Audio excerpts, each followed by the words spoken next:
Inoxtag est sur le point de partir pour l'Everest, mais il y a de fortes chances pour que ça ne se déroule pas comme prévu, et que son projet fou, avec tellement de travail acharné, tourne à la terreur. Inoxtag serait-il inconscient ou trop ambitieux, avec l'énorme risque qu'il prend? Eh bien, vous n'allez pas rester sans réponse à la fin de cette vidéo. Tout commence il y a un an, lorsque Inoxtag a décidé de faire un live pour célébrer ses 6 millions d'abonnés. Et ce qui nous intéresse en soi, ce n'est pas le live en lui-même, mais l'annonce qu'il a faite à l'intérieur. Pendant tout ce live, Inoxtag nous a promis une grosse annonce à la fin de ce dernier. Et venant le dernier jour, Inoxtag nous passa le trailer du projet qui va bouleverser YouTube à tout jamais, l'ascension de l'Everest. Suite à cette annonce, Internet entra dans un énorme débat. Inoxtag est-il inconscient? Nous prend-il pour des cons? Va-t-il réussir? Abandonnera-t-il? Est-ce qu'il nous fait rêver pour rien? Est-ce que vous dites vous abonner à la chaîne de Shota parce que c'est le futur go de YouTube?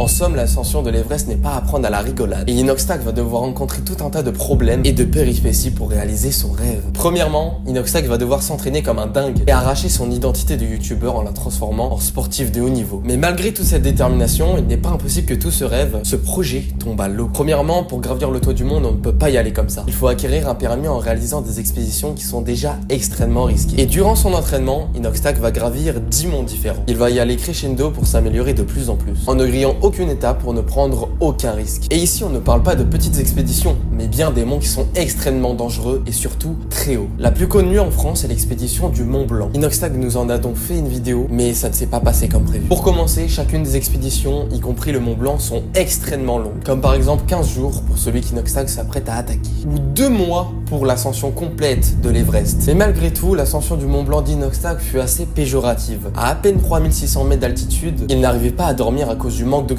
Vous imaginez donc comment il va galérer à 8800 mètres d'altitude? C'est plutôt inquiétant. Mais malgré toutes les péripéties et douleurs qu'Inoxtag a dû affronter, au bout de 2 semaines, il a enfin réussi. Et ce fut une grande fierté pour lui, ce qui le poussa à lâcher quelques larmes de fierté. Mais jusque-là, ce n'était pas fini. En effet, Inoxtag nous a réservé une surprise à la fin de l'expédition. La descente du Mont Blanc en parapente. Ce fut donc un moment épique comme émotionnel, mais...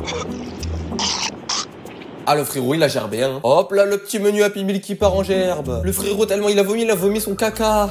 Orvan, Inoxtag a quand même réalisé un exploit que peu de gens réaliseront au cours de leur vie. Mais après l'effort, vient le réconfort. Bah non, directement après le Mont Blanc, Inoxtag et son équipe repartent pour faire un autre mont.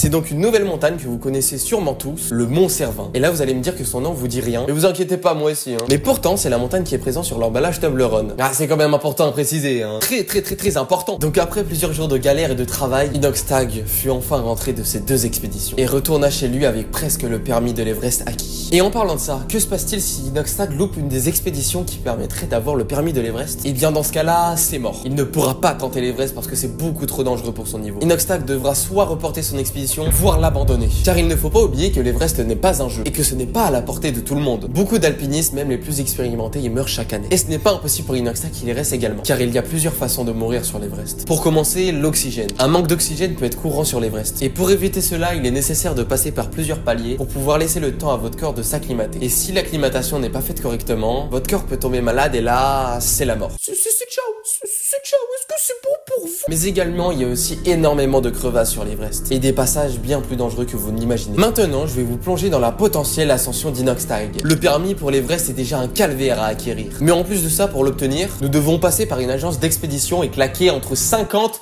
et 80 000 balles. Et après l'obtention de ces derniers, Inoxtag peut enfin gravir l'Everest. Maintenant, nous pouvons commencer notre expédition en commençant avec la première des 5 étapes de l'ascension. Et je vais vous faire découvrir ces étapes tout au long de cette dernière. Première étape, le camp de base. Mais avant ça, il faut quand même y accéder. Parce que c'est à 5300 mètres de hauteur. L'hauteur de ma grosse bite. Donc pour y aller, nous devons atterrir sur l'aéroport de Lukla, l'un des plus dangereux du monde. Et suite à cela, après 15 jours de randonnée, nous sommes enfin arrivés au camp de départ. Et maintenant, c'est parti pour commencer la vraie expédition. Et sachez que plus nous allons monter, plus nous allons découvrir l'enfer. Et ça commence fort avec l'un des passages les plus dangereux de l'ascension, les Khumbu Icefall. C'est un immense glacier qui se déplace d'1 mètre par jour. Ce passage est extrêmement dangereux car il y a beaucoup de crevasses et de blocs de glace qui se détachent. Et là, on ne parle pas de petits blocs de glace. On parle de blocs de la taille d'une maison. Donc en l'occurrence, la taille de ma bite. Et ce passage n'est pas rapide et s'étend sur plus de 700 mètres. Et cette traversée prend de 6 à 12 heures. Et c'est seulement après cette épreuve que nous atteignons le camp 1. Vous allez voir que l'ambiance change totalement, car nous allons attaquer la montée de la Western Swell.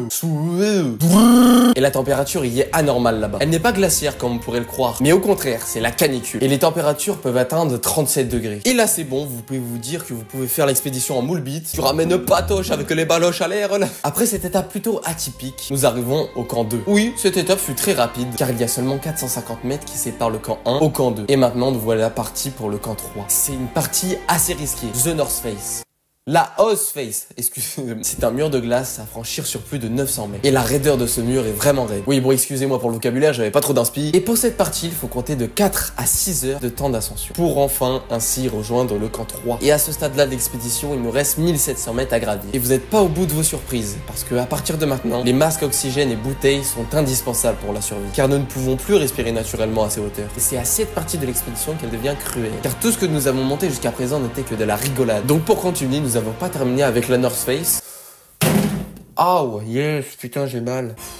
Vous avez compris, c'est bon. Et ce calvaire va durer encore 800 mètres. Et il faut vraiment faire attention car la glace est très fragile ici. Si cette étape était beaucoup plus difficile que les premières, après avoir atteint le camp 4, l'ascension finale est plus que mortelle. Elle est nommée la zone de la mort. C'est l'un des lieux les plus infernales sur Terre. Et juste imaginez qu'après être arrivé à cette étape, votre guide vous communique que à cause de la météo, l'atteinte du sommet du toit du monde est impossible. Et vous devez donc redescendre. Et oui, à partir de ce moment-là, tous vos rêves s'effondrent. Mais prenons le cas le plus optimiste et continuons cette ascension. À présent, c'est parti pour la zone de la mort. Et il faut quand même préciser qu'en traversant cette étape, il fait plus de moins 30 degrés. Et pour cette ascension finale, le mental est primordial. Oh, je suis chaud en fait en écrivant mes vidéos, je fais des petits rimes comme ça là. Car si vous avez le malheur de ne pas vous sentir bien, de vous allonger ou vous asseoir, c'est mort pour vous. Car vous n'aurez plus la force de vous relever, même avec l'aide de quelqu'un. Et Inoxtag peut donc décéder sur place. Et son corps restera donc ici, comme les 200 présents sur l'Everest. Mais après 10 heures de marche, les innombrables épreuves et efforts que vous avez dû fournir pour gravir le toit du monde, vous y êtes enfin. Et c'est ici qu'Inoxtag bouleversera le monde de YouTube à tout jamais. À présent, la vraie ascension d'Inoxtag se déroulera dans les jours qui suivent. Et est-ce qu'avec cette vidéo, vous êtes toujours serein qu'il y arrive et revienne sain et sauf? Car la moindre erreur là-haut est fatale. Seul le futur nous le dira. Et pour le coup, un futur assez proche. L'Everest n'est pas la seule ascension présente dans cette vidéo. Il y a également la mienne. On essaye d'atteindre les 10 000 abonnés, donc si vous voulez soutenir mes objectifs, n'hésitez pas à vous abonner. Et je souhaite toute la réussite du monde à Inoxtag.